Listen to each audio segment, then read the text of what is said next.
Le permis de chasse va pas c'est de 400 à 200 €. Le 14 mars 2017, Emmanuel Macron, alors candidat En Marche à l'élection présidentielle, était invité à l'Assemblée générale de la Fédération nationale des chasseurs, FNC, à Paris. Un passage presque obligatoire pour l'ex-ministre de l'économie, alors que ce loisir est pratiqué par environ 1,2 million de personnes en France. Pourtant, le futur successeur de François Hollande est, avec François Fillon, le seul candidat à se présenter devant l'Assemblée. Énarque, ex-banquier, le candidat Macron semble bien éloigné des préoccupations du monde de la chasse.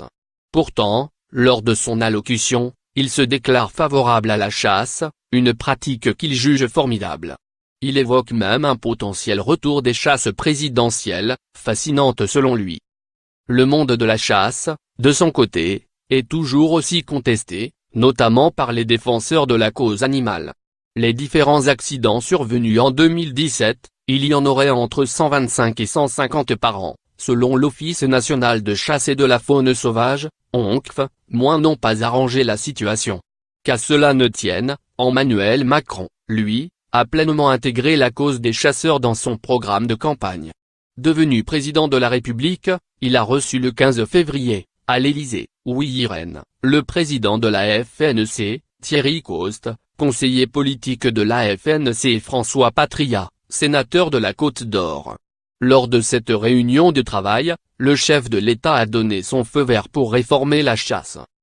Lire aussi, les chasses présidentielles, un retour fantasmé. Nous avons beaucoup de chasseurs, âgés de 30-40 ans, qui n'ont pas toujours de gros moyens.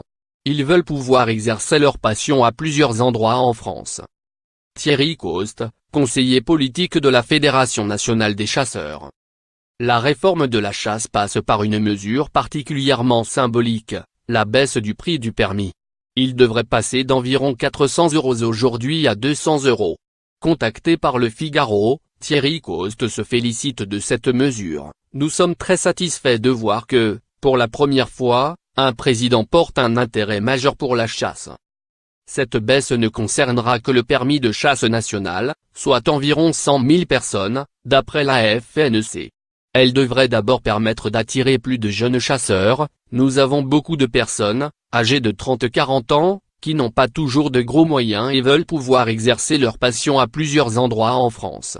Le permis national permet de chasser partout mais était très cher, alors que le permis départemental est plus accessible, mais ne permet pas d'exercer partout. Cela va donc être attrayant pour les jeunes générations, assure Thierry Coste. Si le gouvernement respecte son engagement, cette mesure devrait être inscrite dans la prochaine loi de finances à l'automne 2018, pour une mise en application le 1er juillet 2019. Du côté de la FNC, on admet que cette baisse puisse être assimilée à un cadeau financier, mais on tient à préciser que le coût du permis de chasse n'est pas l'argent du contribuable, mais la contribution obligatoire des chasseurs pour avoir la validation annuelle du permis.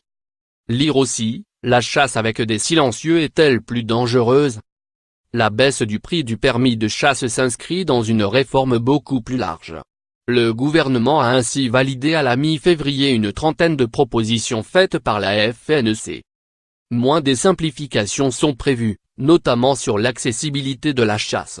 Par exemple, la fédération veut permettre de passer l'examen du permis en un week-end, le soir et durant les congés, au lieu de 4 jours aujourd'hui. Cela fait 20-25 ans que nous attendons des simplifications, affirme Thierry Coste. Nous avons beaucoup plus de candidats ces temps-ci, mais ils doivent bloquer 4 jours et parfois, certains ne vont pas au bout de l'examen. Moins autre axe de développement, la meilleure gestion des espèces, ou gestion adaptative, il s'agit de mettre en place des quotas de prélèvement plus souples, selon les espèces. Si une espèce va bien, elle pourra être plus chassée, et inversement. Des bilans réguliers seront effectués afin d'ajuster régulièrement ces quotas.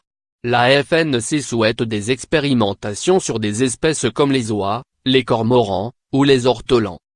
La FNC souhaite aussi réformer l'indemnisation des dégâts de gibier, pris en charge intégralement par les chasseurs à hauteur de 50 millions € par an. Il y a des tensions très fortes dans certains départements où il n'y a pas de chasse et où les populations de certaines espèces sont difficiles à réguler, indique Thierry Coste. Moins enfin, la nouvelle réforme devrait permettre le gonflement des effectifs de la police rurale. La police rurale est financée aux 3/4 par le monde de la chasse, alors que c'est une mission régalienne de l'État. Nous voulons la mise en place d'une vraie police de la nature, détaille Thierry Coste.